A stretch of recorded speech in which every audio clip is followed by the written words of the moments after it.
Hoy hay un anuncio. El gobierno, uno va viendo que va tomando algunas iniciativas. Por ejemplo, a propósito, se postergó la declaración de ganancias, la presentación de ganancias. En el día de ayer algunos tributaristas tuvimos una reunión con Caputo donde le planteamos algunas inquietudes, fueron muy bien receptadas. Básicamente 3 inquietudes. Una ya se ejecutó hoy, que es la prórroga del impuesto a las ganancias y bienes personales que vencía dentro de pocos días, el 11 de junio, y se postergó al 27 de julio. Nos da mucho tiempo, nadie le niega una prórroga a un contador. Bien, ¿no? Ibas a decir. Sí, es una buena noticia la baja de retenciones, es un impuesto muy distorsivo. Ninguno de nuestros competidores lo tiene, ni Brasil, ni Chile, ni Uruguay, ni Paraguay, ni México, con lo cual esto es bienvenido. En el podio de los peores impuestos, como siempre dije, ingresos brutos lleva todos los laureles, lo que pasa es que recauda el 4% del PBI. Retención de exportaciones está recaudando el 1% del PBI. 2008 era el 3% del PBI, era la asfixia que tuvieron. Pero y ahora que se bajan, ¿con qué se va a reemplazar ese ingreso? Porque hay un ajuste. No, y hay baja de recaudación. Pero yo creo que lo reemplazás con más producción. Bueno, más producción, más actividad económica que está empezando a crecer un poco esta actividad económica, va a crecer un poco la recaudación. Y la exportación, César, también. ¿Cómo? Y la exportación también. Y la exportación, la experiencia que hubo en Brasil en la época del 90, en la década del 90, es que eliminó el impuesto a las exportaciones y tuvo un boom productivo muy importante. Y yo creo que en ese camino está el gobierno. Ha eliminado varios impuestos desde que asumió a nivel nacional. Provincia y municipio no están en esa misma frecuencia, no están en la misma sintonía, han aumentado impuestos y han creado nuevas tasas muchos municipios. Lu. En este tema de la heterogeneidad, ¿no? Un sector del agro que crece, que se muestra vigoroso, el gobierno que atiende a las necesidades que tiene en términos impositivos. César, la clase media baja, trabajadora, ¿qué podría hacer el gobierno para atender a las necesidades en términos impositivos de ese sector que está muy golpeado por la caída del salario real? El gobierno provincial y municipal muchísimo, porque quienes más pagan los impuestos al consumo, donde más le afecta en el bolsillo, es la superposición que hay entre IVA, impuestos a los ingresos brutos, tasas municipales, impuestos internos. ¿Y el gobierno nacional podría hacer algo? No, el gobierno nacional no, las provincias sí.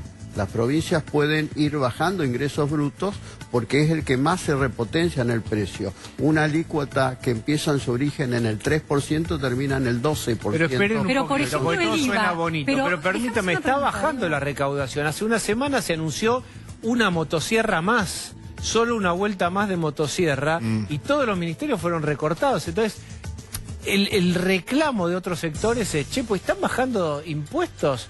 Si ahora están recaudando menos y como están recaudando menos, tuvieron que ajustar todos los ministerios. Sí, pero están bajando... ¿Plan Nacional de Alfabetización? Sí, por eso mi pregunta de cómo impacta en otros sectores todo este ordenamiento, ¿no? Porque el IVA es un impuesto que le cae a todo el mundo, no importa su nivel de ingreso. Sí, pero y el IVA grava no siempre solo el fue valor del 21%. agregado. No, empezó en el 13%. Por eso, entonces, ¿ahí no hay una discusión posible?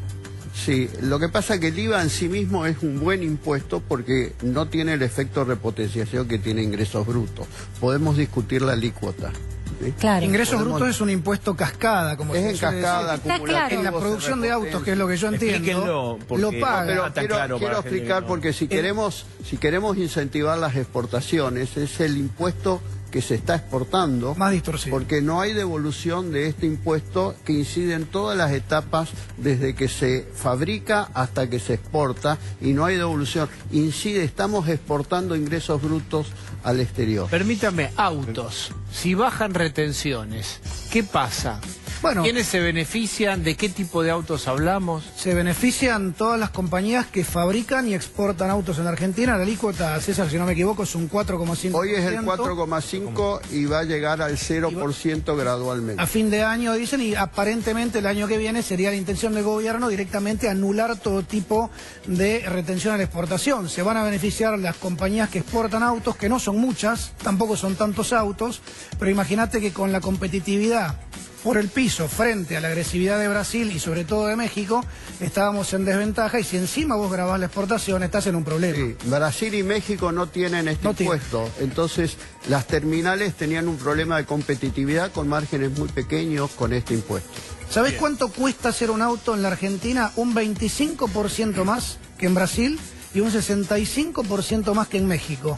Esa diferencia del 65%, el 70% de esa diferencia son impuestos. Sí, ingresos brutos, tasas municipales. Ingresos brutos, como decíamos recién, es un impuesto que lo paga, es una cascada porque lo paga el que fabrica el rollo de chapa, el tornillo, el que le vende el neumático a la fábrica, el proveedor, la fábrica misma, el vendedor, y obviamente lo paga el que lo compra, ¿no? O sea, es un impuesto ¿Cómo es en otros países? No inventemos nada. ¿Cómo es en otros países? Es importante que tomes este tema. En otros países no existe ingresos brutos. Es que no hay. No existe ingresos brutos. Vos tenés el modelo americano, es un impuesto a la venta en la última etapa. Habrás ido a Miami alguna vez que compras algo y te dicen más el 8,75%. Es un impuesto en la última etapa, no tiene todo el efecto acumulativo. Europa tiene IVA.